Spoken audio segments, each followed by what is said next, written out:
Yeah, there is a cosmic renewal of hope in a way Yeah. that's only possible if you do Yeah, what you're what we saying. say. You're right. Yeah, Yeah. I agree. Yeah.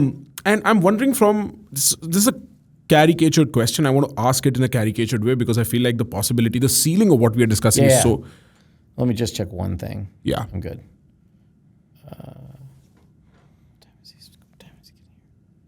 Okay, keep going. Sorry. Right. So this is a caricatured question, and I mean to ask it in a caricatured way, partly because I feel like the ceiling of what we are discussing is so unimaginable and magical.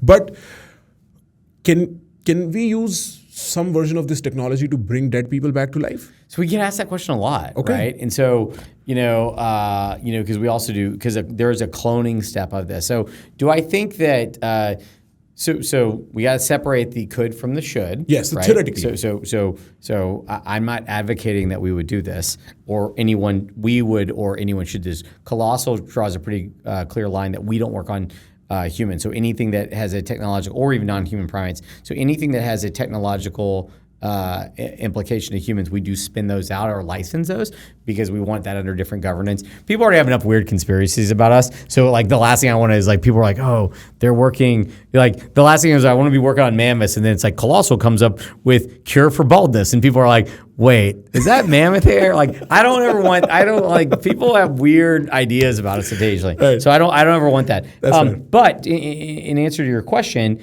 I do think that the technologies that we have, we could clone humans. We're not, obviously. The technologies that we have and are developing, you could bring, just depending on what the DNA preservation is of someone like Albert Einstein is, could you bring back some of those people? Yes. Would they be the same people? No, right? Like, and so it's like, even when you see people that have cloned their pets, they're not the exact same. They're genetically the same, right? But they don't have the same behaviors and everything. I think they actually have a lot of the same demeanors and behaviors. So I think they have the capacity for that, but it's like our human experiences. I'm a big believer that we're more than the sum of our parts, and so I don't think you're going to get the soul of Albert Einstein back in Albert Einstein, but I think you're going to have a human that has the same cognitive abilities that Albert Einstein did. But what contribution of things that we don't really understand, like consciousness yet? Or what attributes from the environment right. drove some of those breakthroughs? Who knows? But think of it more from an athletic disposition perspective. If someone like LeBron James had passed away and you were able to bring a LeBron back, you wouldn't be bringing back LeBron. You'd bring back someone that has the exact genetically the same, so they would have the same genetic aptitude for basketball. Whichever. But let's take LeBron's example. So LeBron grows to a healthy age of whatever and then passes. And if you were to bring him back, would he start at 30 or 20 or 50 or like how? No, they would. You'd start. I don't know. I don't know if we as humanity will ever solve accelerated aging. I've asked that question because we have things like 22-month gestation alphas. It's like, how to do it in 5? So I asked that, right? Right. And but it's maybe we'll figure it out. But I don't know how you do the acceleration of developmental biology. But I'm a big fan of the Show Foundation, and so they solved it there. So maybe things in sci-fi eventually come true. But if you were to clone a human in the foreseeable future, which I'm not encouraging to do, right? You would you'd start with an embryo. You'd go to embryo and you'd implant them, and they would they'd be a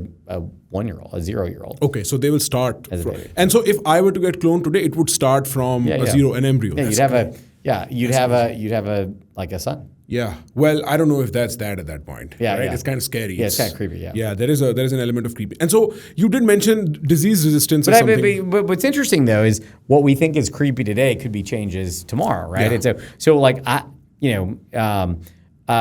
only half the population on the earth, regardless of what people believe, can grow humans in them. Like only half the population. Right. Only women can do that. Right. And so a world, it could be, I'm not saying it should be, but it could be, fast forward, we're not going to put humans in artificial wombs. It is harder to grow an elephant than it is to grow a human in an artificial womb, just so you know. Yeah. And so I'm not saying it's easier ethically or getting FDA approvals or societal support, but it is, from a technical perspective, it's harder to grow what we're growing than humans. Right. So if we solve it for elephants, humans are actually much significantly easier. Once again, I'm not saying you should do it, but there could be a time where people are like, where they look back, as you were talking about hunting and eating meat, where people could say, there was a time where humans grew humans in humans. That's weird. Like, people could say that. Like, people may think that the idea of growing humans in humans is weird. Yeah.